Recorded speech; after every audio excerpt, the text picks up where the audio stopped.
इस polynomial expression यानी बहुपद व्यंजक 36 गुणा y की घात 3 घटा 100 y का गुणनखंडन 4y गुणा कोष्ठक में my जमा g गुणा कोष्ठक में my घटा g के रूप में किया जा सकता है, जहां m और g इंटीजर्स यानी पूर्णांक होते हैं। सैली ने लिखा है कि g बराबर 3 हो सकता है और ब्रैंडन ने लिखा है कि g बराबर 10 हो सकता है। तो इनमें से कौन सा विद्यार्थी सही है? आपको यह काफी कठिन लग रहा होगा, लेकिन अगर आप ध्यान दें तो देखेंगे कि यहां उन्होंने पहले 4y को 36 गुणा y की घात 3 घटा 100 y में से गुणनखंडन द्वारा बाहर लिया है, और लगता है जो व्यंजक बच गया वो वर्गों का अंतर था, जिसे उन्होंने आगे और गुणनखंडित किया है। अब मैं चाहूंगा कि आप इस वीडियो को यहां रोकें और इसे गुणनखंडित करने की कोशिश करें।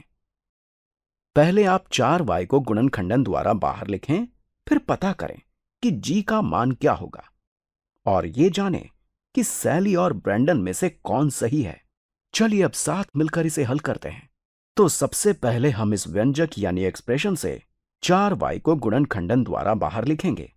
इसे यहां लिखते हैं 36 गुणा y की घात 3 घटा 100y। ये बराबर है 36 गुणा y की घात 3 को हम 4y गुणा 9 गुणा y का वर्ग भी लिख सकते हैं। इसे कोष्ठक में रखते हैं। यहां 4 गुणा 9 बराबर 36 है और y गुणा y का वर्ग बराबर y की घात 3 है।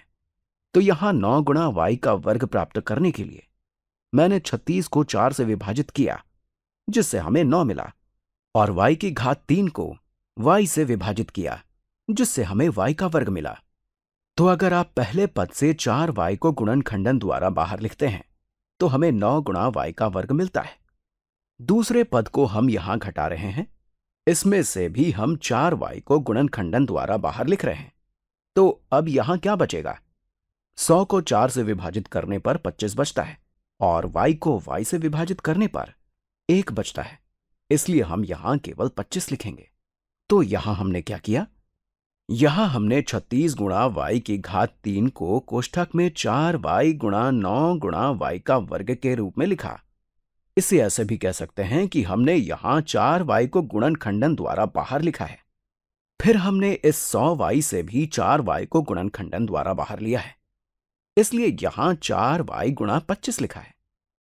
अब यह स्पष्ट है कि हम इस पूरे व्यंजक से 4y को गुणनखंडन द्वारा बाहर लिख सकते हैं।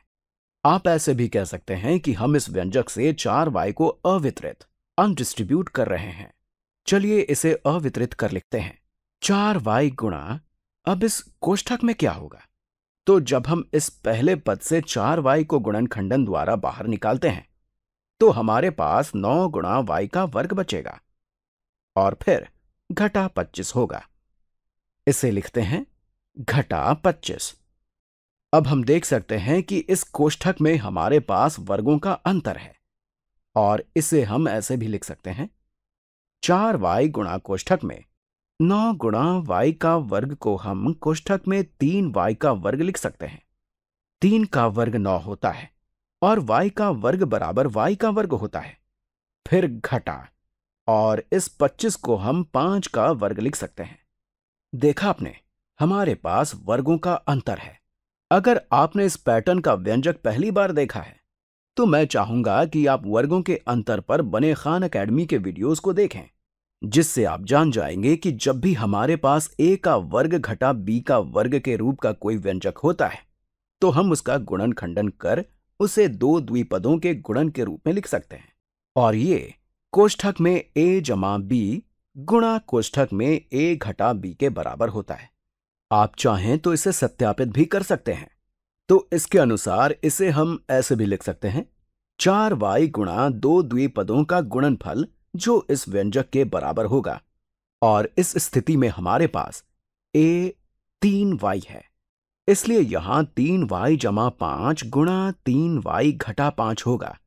चलिए इसे लिखते हैं 3y जमा 5 गुणा 3y घटा 5।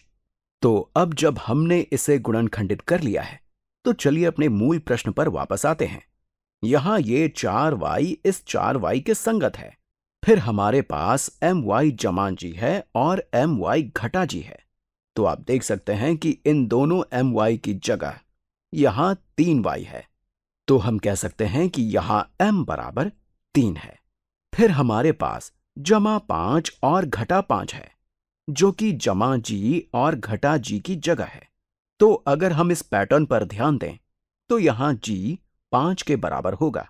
इसे भी लिखता हूं, यहां g बराबर 5 है।